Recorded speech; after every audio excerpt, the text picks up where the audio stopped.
Hello po, sino po ang bumibili ng lumang pera? 1991. 2 piso. Ayan, 1991. 2 piso po, sinaunang pera.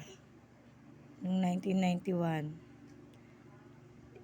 Comment lang po at mag-PM kung magkano kaya nyong ibigay o bilhin sa halagang yan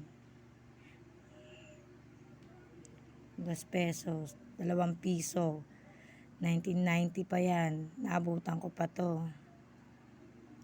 Yung may nyog, yung 2 piso,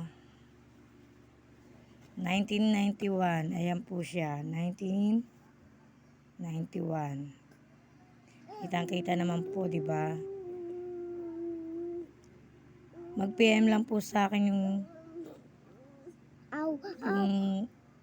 gustong bumili nito. Yung mga interesado po. Salamat po.